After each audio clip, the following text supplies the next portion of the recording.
Hey guys, Megan Fox here. I write with pjmedia.com, and I promised that I would get back on here and read you my newest column. So, over at pjmedia.com, and I'll drop the link in the description, I have written a column called And Just Like That, Writers Glorify Exciting Divorce Over Boring Stability. And I want to read that to you. But before I do that, I just want to say to all my new subscribers, there are over 1,100 of you now. And I am so excited that you're here, and I'm so happy to be having this conversation with you. So please keep it coming in the comments. And if you are not a subscriber yet, please like and subscribe and hit that bell so that you get notified every time a new article or something comes up that I'm doing. I promise to keep going as long as there is news to share about this terrible, terrible show that has opened up so many new avenues of important topics that we need to discuss. So getting right to it, I'm going to read you my article from today. Someone needs to smack the writers of And Just Like That, the Sex and the City reboot, with a dose of reality. The entire internet hates what they've done to longtime couple Miranda Hobbs and Steve Brady. We also hate everything else about the show, but there's too much to mention here. You can read my other reviews here and here. For some reason, the writers thought that breaking up this couple who made it through an unplanned pregnancy, infidelity, and more would be exciting for the viewers. But turning Miranda, a clearly heterosexual woman, into a non binary attracted lesbian did not have the effect that they were expecting. Instead, an entire community of hate watchers popped up on YouTube, where the original Sex and the City audience is having group therapy every week to cope with the mess that the writers have made. But the deeper issue that is making blood boil across the fan base is the absolute disregard for long term marriage that the writers are pushing on the audience. We are supposed to believe that Miranda's marriage is stale, boring, sexless, and dead because they spend their time sharing dessert on the couch while Netflix and chilling. Am I the only one who thinks, what else are 55-year-old people supposed to be doing on a Tuesday night during a pandemic? I've been married 21 years, and every night, Mr. Fox or I make dinner, we take turns, and then we wrangle the children into helping with cleanup. After that, we make sure homework is done, and Mr. Fox puts the little one to bed. I spend time with the middle child and usually watch an episode of Smallville with her before she goes to bed. Then the mister and I will meet in the living room for a glass of wine or maybe a beer where we cozy up under a blanket to watch an episode of a favorite show. I forgot to add that we will often forget that our oldest child, our 16-year-old, is playing PlayStation far too late into the evening. We forget because she's so quiet. But she's a good student, so we leave her alone. Frankly, it's my favorite part of the day. On Fridays, we make Chicago-style pizza and watch whatever new episode of the Star Wars franchise is streaming with the kids. We think this is a lot of fun for wintertime activities. During the summer, we have fires outside, we kayak, and we go out for live music and beer about once a week. I polled my coworkers who have been in long-term marriages to get an idea of their nightly routines. Stacy Lennox, who's another writer with me, she and her husband are getting a jump on spring cleaning. We are in the midst of a purge after living in this house for 10 years, so I make dinner, and then we are rearranging or cleaning something after dinner, she said. If the weather is nice, we light up the fire pit, listen to music, and talk after we eat. Our esteemed managing editor, Paula Bollard, and her husband are killing it at CrossFit every night.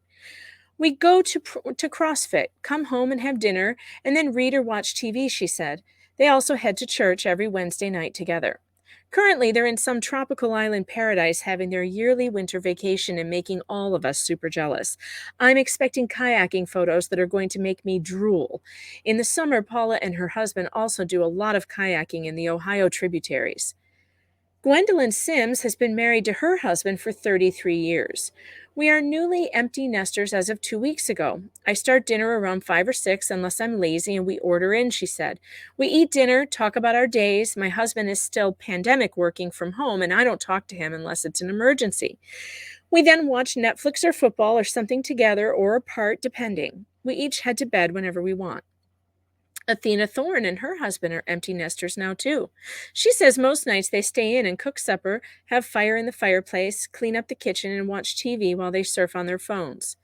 In summer, we pick up our supper after work and go out on the boat. We eat, drink, swim, and fish, Athena said before adding, we are almost never productive like the Lennoxes after dinner. Well, who is? These routines sound like marital bliss to me, but the writers of And Just Like That are disdainful of normal married life. During one of the writers' podcasts, which seemed to have no other purpose than for AJLT writers to pat each other on the back, one of them says the pandemic has been a come to Jesus moment for couples, asking, is this the rest of my life? Is this what I choose? Why this person would invoke Jesus to justify divorce is something that should be considered when contemplating what the hell is wrong with this show and everyone involved in it. She continued to claim that 90% of married couples identify with their depiction of what marriage is, whittled down to nightly boring routines. I wonder how many people will own that they might aspire to stray from their marriages, she said. Who aspires to that? But I think this conversation proves that they were actually trying to provoke their audience to question their marriages. In the process, they simply made all of us married folks mad that our lives are being demeaned as not enough or something from which to escape. During one particularly grating scene, Miranda complains, I want more. More what? Excitement at 55? Then get a hobby. Take up skydiving. You don't go get fingered in your friend's kitchen by a non binary pothead podcaster when you're supposed to be caring for your friend after her surgery. You don't blow up your marriage. You take an art class or learn the high flying trapeze. What's extremely maddening about this story arc is the fact that all 6 seasons of Sex and the City were based around 4 friends finding that person to sit on the couch with for the rest of their lives. And now that Miranda has that, she's suddenly miserable. That's the damaging message that I categorically reject, and so should all people who believe in marriage. Marriage isn't exciting. It's not supposed to be. It's a choice to build a life with someone. It takes time and sacrifice and tears and work to build something worth having in your golden years. And when you finally have it and can come home every night to your friend and lover who built it with you, and there's a sense of comfort and ease, that's not boring. It's what every 20-year-old is desperate to find. And those 20-year-olds are having very exciting dating lives that include finding out he cheated, paying way too much for liquor in bars, getting an STD, getting broken up with over text messaging, stewing in anxiety because he hasn't called, etc. All of that is terribly exciting and also just terrible. None of those people in that exciting situation actually want that kind of excitement. They're all trying to get what we have: normal, secure, mature relationships. And since we've been through it and consequently feel like we made it onto the last chopper out of Nam before dating apps were the norm, we know what it is that they're after: stability. Someone to come home to and cuddle under blankets with while you Netflix and chill. Steve Brady isn't some wife abuser from whom Miranda would be justified in escaping. He's kind and thoughtful and handy with tools and good looking.